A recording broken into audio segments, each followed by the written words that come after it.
This is a horror movie beloved by seasoned horror enthusiasts, and even after more than a decade, it remains one of the top 10 horror films globally. Directed by James Wan, who masterfully uses horror effects, this film has become a midnight nightmare for countless people. The movie is Dead Silence. The story begins with a newlywed couple, Ashen and Ella, who receive a gift, a strange-looking wooden doll. Despite not knowing who sent it, the couple decides to keep the doll. One night, while Ella is home alone, she hears a noise coming from the bedroom. Thinking it is her husband, she goes to check but only finds the peculiar doll. A mysterious force hurls her several meters away. She struggles to escape, but ultimately, she is dragged into the room. When Ashen returns, he finds blood everywhere. Realizing something is wrong, he lifts the bed sheet to discover that his wife has had her tongue ripped out and has been posed like a doll. The police quickly arrive at the scene and take Ashen into custody as a suspect. However, due to a lack of direct evidence, they have no choice but to release him. Ashen returns home, distraught, and stares at the doll on the floor. He suddenly realizes that his wife's death might be related to the mysterious gift. He tears open the box that the doll was delivered in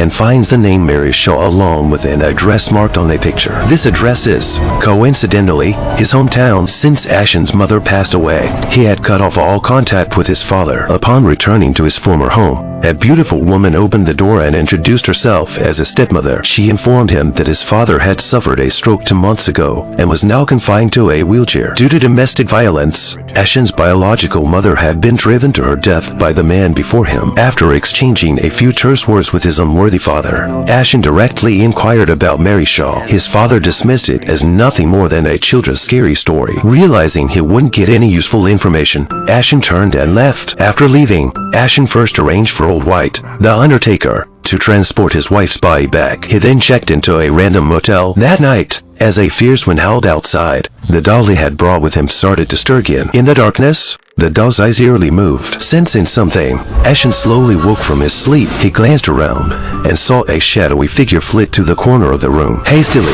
he turned on the light, only to see the doll quietly sitting by the window. Meanwhile, Henry, the undertaker, transported Ashen's wife's body back. The moment he saw the corpse, he was so frightened that he staggered back several steps. As the oldest person in town, he knew that Mary Shaw had returned. The next day, Ashen held a funeral for his wife. After the ceremony, he saw Henry's wife walking deeper into the cemetery. Curious, Ashen followed her. At a tombstone, the old woman suddenly grabbed him, repeatedly murmuring, "He is here. You must bury the doll back." Before Ashen could ask more, Henry arrived and took his wife away. A sense of unease began to surface. Ashen cleared away the vines covering the tombstone and saw the name Mary Shaw engraved on it. The legend was true. He quickly found Henry and questioned him about Mary Shaw. Under Ashen's persistent inquiries, Henry finally revealed the long-buried story. Decades ago, Mary Shaw had been a renowned ventriloquist in the town's theater. One day, during a performance, a mischievous child in the audience suddenly questioned her act. Although Mary Shaw managed to defuse the situation with her superb performance,